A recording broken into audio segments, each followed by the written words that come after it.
Senhor esteja convosco. Ele está no meio de nós. Proclamação do Evangelho de Jesus Cristo segundo Mateus. Glória a vós, Senhor.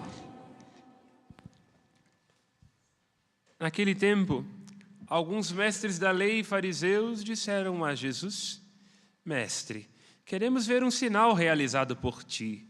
Jesus respondeu-lhes: Uma geração má e adúltera busca um sinal, mas nenhum sinal lhe será dado, a não ser o sinal do profeta Jonas. Com efeito, assim como Jonas esteve 3 dias e 3 noites no ventre da baleia, assim também o Filho do Homem estará 3 dias e 3 noites no seio da terra. No dia do juízo, os habitantes de Nínive se levantarão contra essa geração e a condenarão, porque se converteram diante da pregação de Jonas. E aqui está quem é maior do que Jonas. No dia do juízo, a rainha do sul se levantará contra essa geração e a condenará, porque veio dos confins da terra para ouvir a sabedoria de Salomão. E aqui está quem é maior do que Salomão. Palavra da salvação. Glória a vós, Senhor. Pelas palavras do Santo Evangelho, sejam perdoados nossos pecados. Amém. Podemos nos sentar. Abre-se a nós, ainda nesta semana, a oportunidade de nos aventurarmos com o povo de Israel. O povo de Israel que deve aprender a ser livre. Aprender a ser livre é um dos grandes desafios da nossa condição humana. Quando nós passamos para esta fase mais ou menos ensombrecida da adolescência, em que nós já não somos crianças e que não somos ainda adultos, imaginamos que a liberdade significa poder fazer tudo aquilo que nos dá na telha. No entanto, basta o primeiro boleto, o primeiro momento tendo que acordar cedo de manhã, basta estar casado para saber que se tem uma coisa que a vida adulta nos ensina, é que as pessoas mandam na gente. O boleto manda na gente, o chefe manda na gente, a esposa manda na gente. E são sábios se nós obedecermos, não é? O povo de Israel foge do Egito, foge numa experiência de libertação que vai aos poucos se esclarecendo e tem que aprender ao longo do caminho aquilo que Etienne de La Boétie vai trazer num dos seus escritos do século XVI, de que na maior parte das vezes nós somos as nossas principais vítimas, os nossos principais algozes, e de que a liberdade é um exercício. Etienne de La Boétie escreve sobre isso quando ele fala sobre o discurso da servidão voluntária. Ele se pergunta, por que existem pessoas que aceitam se sujeitar à vontade do tirano? Ele diz, porque na verdade o tirano só consegue ser tirano porque ele é sucedido por uma sucessão, porque ele é sucedido por outros tiranos que vão se oprimindo uns aos outros, e as pessoas, porque têm consciência que a liberdade custa, ser livre, ter que escolher é uma das maiores exigências da vida, preferem se submeter a um outro que decida por elas do que pagar o preço das próprias decisões. Então, um grande desafio, aqui está sujeito o povo de Israel, no caminho é o de perceber que eles traziam dentro de si as escravidões e os limites do faraó.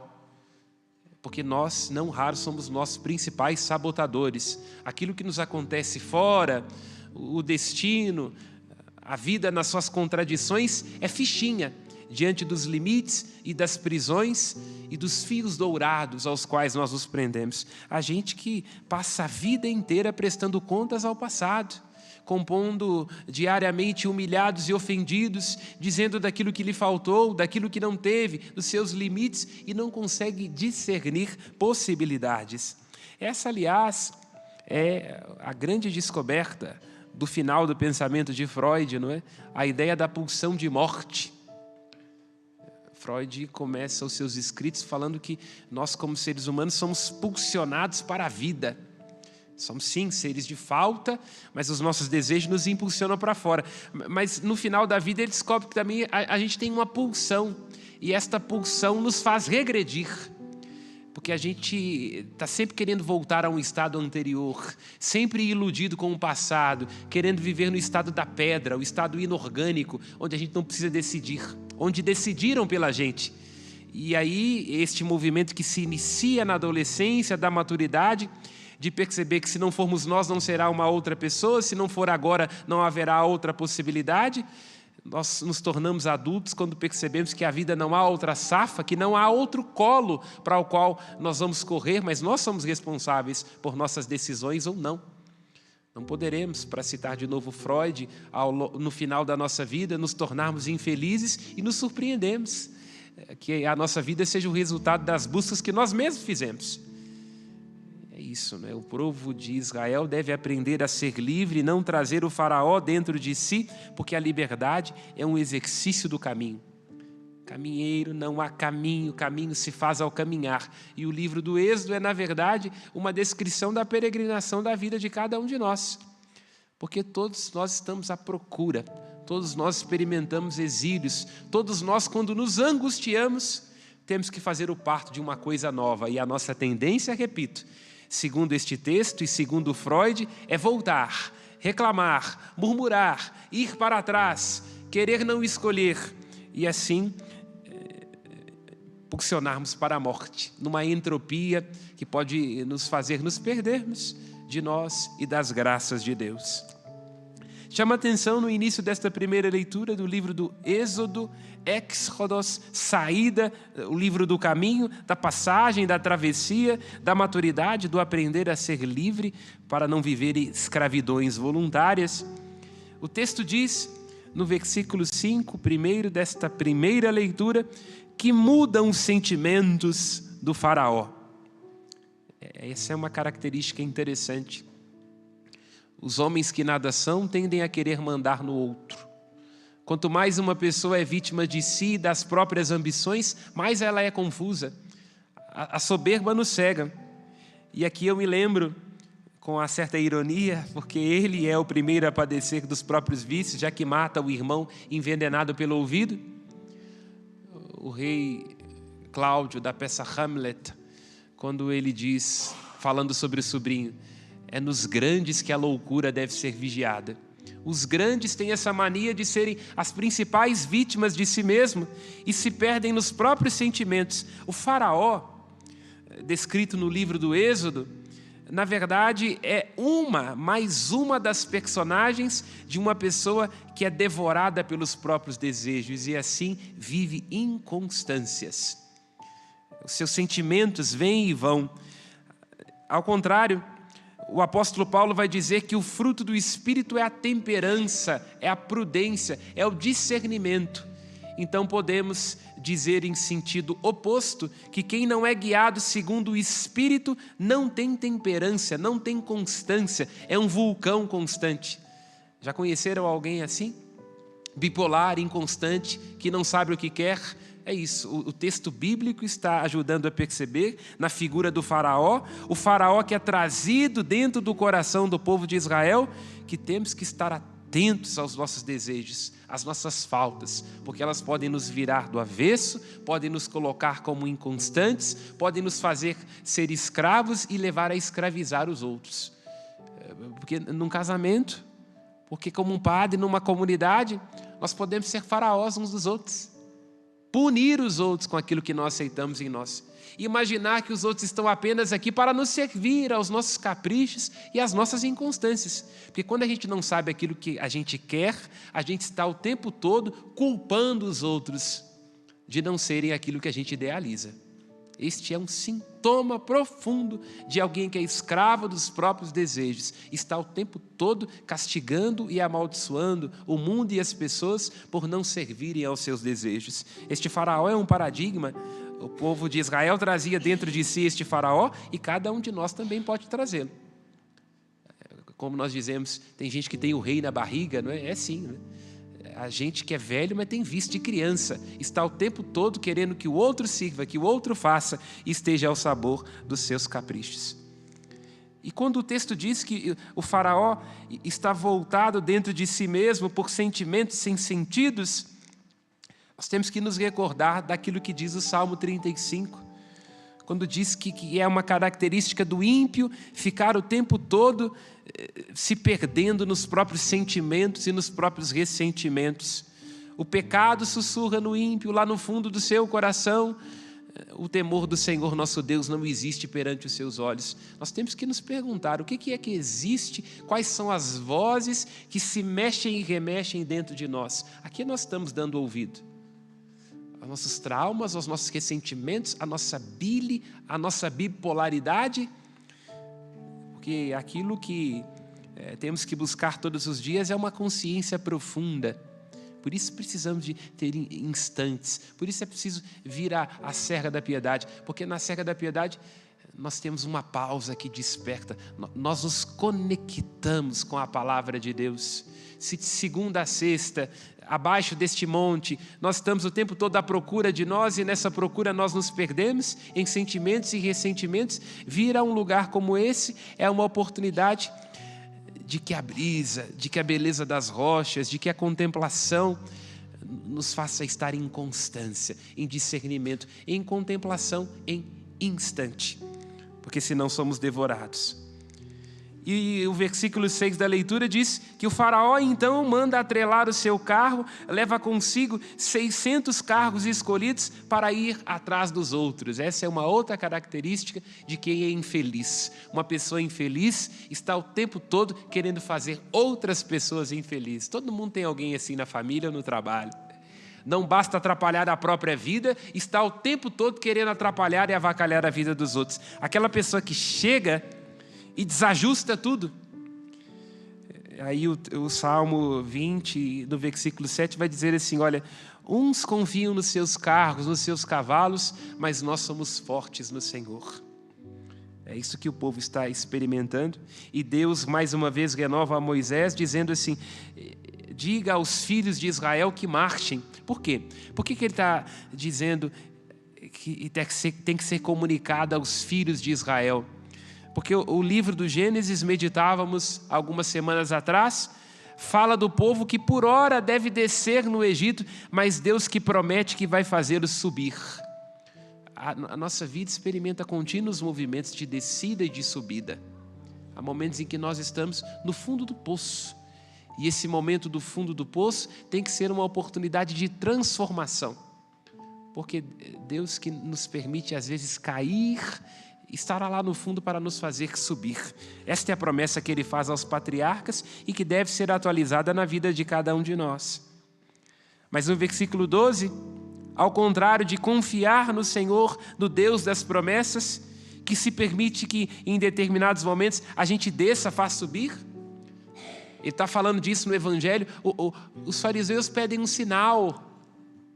E Jesus diz, não tem nenhum sinal que vai ser dado, além daquele que é o sinal de Jonas. Qual que é o sinal de Jonas? Nos lembremos. Jonas é alguém que foge de Deus, e aí tem que ser engolido no relato simbólico, poético, por um peixe, para assim ser gestado no interior deste peixe e assumir a sua vocação. Cada um de nós tem que fazer essa jornada. Porque haverá momentos, meus queridos e minhas queridas, que as nossas fórmulas prontas não serão suficientes. Há momentos em que, sendo pais, mães, no nosso trabalho, em nossa vocação, não bastará repetir aquilo que nos ensinaram, não bastará fazer novenas, não bastará rezar, será preciso deixar que Deus realize a sua graça e as suas maravilhas em nossa existência. E lá onde as nossas fórmulas, os nossos arrazoados, os nossos cálculos não derem conta, é preciso deixar morrer algo em nós para fazer ressurgir, entende? É isso que Jonas experimenta. Ele tem que ser engolido por um peixe para no estômago do peixe tomar consciência da sua maturação. O itinerário de maturação do herói, a jornada do herói, para citar Joseph Campbell, todos temos que experimentar isso na nossa vida. Quando você sentir, quero repetir este ponto, que as fórmulas não servem, que os cálculos também não, que a oração parece ser inútil, você se sentir que sozinho, aí está o momento de fazer um parto de si. Aí está o momento de perceber que não vale a pena repetir, que não dá mais para voltar para trás, que é preciso ir para frente, reelaborar-se segundo um amor criativo. O povo de Israel caminha na direção contrária. E o versículo 12 apresenta para nós um outro sinal, um sinal de quem está perdido de si, um sinal de quem não quer fazer o parto, de quem não quer deixar que o sofrimento transforme. Ostra feliz não produz pérola, lembra Rubem Alves. E ele escreve um livro com esse título. Quer dizer, o que faz a ostra produzir a pérola? É o desconforto da areia que vai entrando, e aí ela vai elaborando aquilo, vai mexendo dentro de si e produz uma pérola. Lembra Ariano Suassuna, temos que transformar o sofrimento, as dores da vida, em assunto de beleza. E o povo, ao contrário, murmura. Eis um sinal de alguém que vive uma servidão voluntária e perdido de si. Está sempre murmurando, sempre reclamando, sempre repetindo, sempre amaldiçoando o destino. Mas se nós amaldiçoamos o destino, se nós temos a impressão de que a vida está nos devendo alguma coisa, nós perdemos a oportunidade de amadurecer. Não envenene sua vida, não envenene a sua vocação, amaldiçoando o seu destino, sempre com a impressão de que a vida, de que as pessoas, de que o seu passado está te devendo alguma coisa. Nada queirais dever uns aos outros, lembra o apóstolo Paulo, senão o amor mútuo. Este amor que é a salvação que Deus quer apresentar ao povo no deserto. E olha que coisa interessante, enquanto o povo, como a gente faz, né? Humilhados e ofendidos todos os dias. Repara se não é assim. A gente tomando banho, cozinhando, cuidando dos filhos, todos os dias a gente escreve uma página. Ai, ninguém me ama, ninguém me quer, eu estou abandonado, mas esse país, essa igreja, não estão me vendo. Ai, meu Deus, e reclama, e reclama, e reclama. E repete. Olha o que Deus diz ao povo. Por que eles me clamam? Diga que marchem. Coisa interessante. Diga que marchem. É preciso ir para frente. É preciso desinstalar-se. Porque se a gente fica estacionado, a gente foca apenas no problema e foca na falta. Problemas todos nós temos. Eu, como costumo brincar, eu só não tenho sogra, não tenho cunhado. Mas na Serra da Piedade não é fácil também não. Todos nós temos problemas, todos temos dificuldades. Agora, a diferença é se nós, com a graça de Deus, sabemos reelaborar e nos colocamos em marcha. Nos momentos em que você estiver estacionado num problema e numa dificuldade, escute o que Deus diz a Moisés. Por que clamas a mim por socorro? Diga que marche. E aqui é algo muito positivo e muito belo. Porque o nosso Deus nos cria sempre e nos coloca sempre na posição de poder escolher. Jesus, durante vários momentos da Escritura, vieram até ele e disseram, o que eu tenho que fazer? Como é que é? E ele diz assim, como lês? Olha a coragem de Jesus. Porque um falso pastor, um falso líder vai te dar uma fórmula pronta. Você diz, não, vem aqui que eu vou te ensinar. Mas tem que pagar, viu?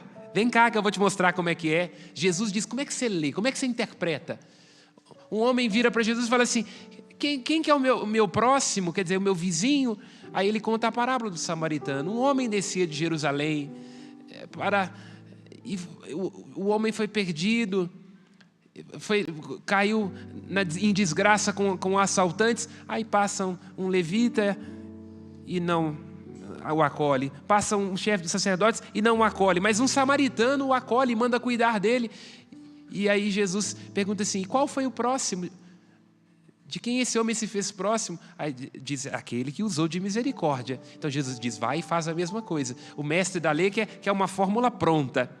O próximo é quem? É meu amigo, é quem gosta de mim, é quem torce para o mesmo time. E Jesus diz, de quem você se aproxima? Portanto, perceba, ele está o tempo todo devolvendo, porque nós temos o livre-arbítrio. Nós temos que tomar determinadas decisões. Se não formos nós a nos colocarmos em marcha, quem fará por nós? E de onde é que a gente tem força para se colocar em marcha? Do versículo 16 da primeira leitura. Olha o que Deus diz a Moisés. Quanto a ti, olha, ter consciência de quem nós somos. Quanto a ti, quer dizer, quem eu sou, o que eu realmente desejo. Quais são as respostas que eu tenho que dar e que eu não posso terceirizar. Quanto a ti, vai, ergue a vara com o braço e o mar irá se dividir, porque eu sou. Olha só. Deus tem consciência do que Ele é e do que Ele pode fazer e nos convida a nos presentificarmos para que a gente se pergunte quem é que nós somos. Nós sabemos dizer quem nós somos? Para além daquilo que nós fazemos? Vejam-se quando nós estamos em momentos de dificuldade, por que é que a nossa tendência, por exemplo, é nos viciarmos? Por que muitas pessoas ao longo da vida, e aqui digo com o máximo respeito, não é um juízo de valor, mas apresentando um sintoma, por que quando a gente está passando por um momento de dificuldade, a gente quer encher a cara de cachaça ou de outra coisa? Porque o vício suspende a dor do existir. Quando a gente está bêbado, cheio de vodka, a gente não tem a dor do existir e do decidir. Estamos fugindo de nós. Para decidir lucidamente, é preciso presentificar-se. E para presentificar-se, às vezes nós temos que prantear. Quanto a ti, nós sabemos quem nós somos de fato ou estamos fugindo de nós? Em vícios, em ilusões e em murmurações, terceirizando culpas e responsabilidades. Porque eu sou. E esta palavra vai ser repetida ao longo de toda a Escritura. E ele vai dizer, alguns capítulos à frente, Deus, eu sou o Deus clemente e fiel. O Deus que é amor e que é verdade, o Deus que é bondade e que é fidelidade. Perceba, é Ele quem nos concede a graça. Não é que nós vamos vencer sozinhos, é Ele quem vai vencer em nós, porque lembra o apóstolo Paulo na segunda carta aos Coríntios, capítulo 5. É o amor de Cristo que nos empurra. Quando tomamos consciência daquilo que somos e daquilo que queremos, quando estamos presentificados, fiéis a nós mesmos, quando a gente toma a decisão, aí vem a força de Deus, que não arromba a porta. Deus não resolve pela gente, Ele apenas vai dar o impulso e a graça, porque o amor de Deus é capaz de nos salvar. Meus irmãos e minhas irmãs, nesta liturgia, peçamos de Deus a coragem para nos havermos com a dor do existir, vendo nos descaminhos de nossa existência o quanto que Deus é Senhor da história e que nada nem ninguém poderá nos separar do amor de Deus. A única coisa que pode nos separar do amor de Deus, a única coisa que pode nos sabotar profundamente, somos nós mesmos, quando fugimos de nós e da graça do nosso Deus. Louvado seja nosso Senhor Jesus Cristo. Para sempre seja louvado. Aos céus as nossas preces.